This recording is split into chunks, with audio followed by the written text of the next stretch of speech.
Those wealthy and elite colleges you want your kids to go to, they're getting richer every single day. And according to new data from Moody's Investor Service, the assets of the 40 wealthiest colleges and universities have increased 50% over the past 5 years versus 22% for all those other schools that are lower down on the list. With more on this, Rob Franek, the Senior Vice President and Publisher at the Princeton Review. He is the author of Princeton Review's Colleges That Pay You Back.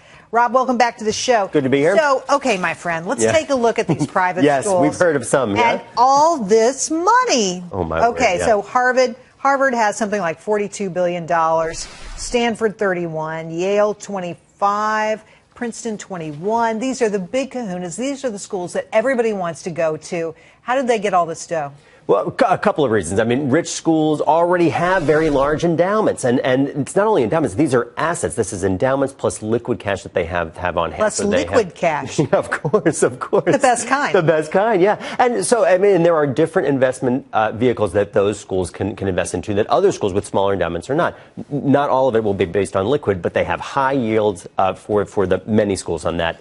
You know what I find that is really interesting about this, because we often talk about the cost of tuition at these schools, and it can be $50,000. It's often a chunk of change, but a lot of kids never pay that. It's exactly right. A solid third of students, generally speaking, will pay those high sticker costs. Just a third. Just a third. But 2/3 will be getting a great deal of that funding, and for a couple of reasons. They can get it based on financial need, and they can certainly get it, as we've talked about in the past, academic prowess. How well did you do in high school? Did you challenge yourself? And how well did you do on the SAT and the ACT?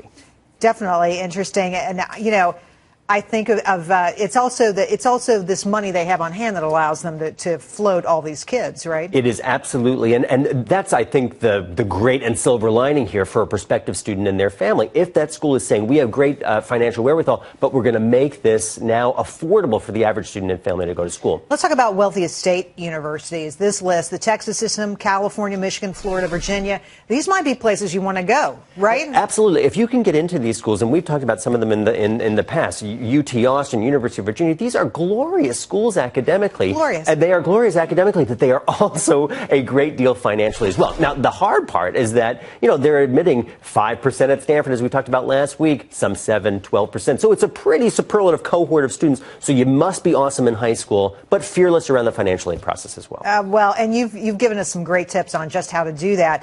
I want to pick a nit with you, my friend, because you, in your notes to our producer, were talking about how colleges, Gerri, are financially sound. Everything's wonderful. Nothing hurts. What about Sweetbriar? Well, there are some schools like Sweetbriar. I mean, there were just some bad investments that Sweetbriar made, and they were not very communicative with certainly students and alum. I think that there are things that Sweetbriar and other schools in that ilk could have done. But the truth is that most of these schools, you know, outside the top 40, have $273 million in their endowment on average, and they are healthy financially. Now, I got to tell you who's arguing with you. Yes, of course. The federal government. Yes. The Department of Education says there are hundreds and hundreds and hundreds of schools that are financially troubled, and it's not, you know, just Betty's hair design, okay? It's schools that are actually serious schools with real viable programs that are facing financial difficulties, and not the least of reason of which is because there are so many students that are not going to school anymore. How do you respond to that? Yeah, a couple of ways. One, I think this argument nicely underscores that students are customers to schools, and that most schools are absolutely tuition dependent. We could look at the top 15 schools where they're getting 15% of their operating revenue from student fees. But the majority of schools are getting 50, 60, 75% of their revenue from student fees.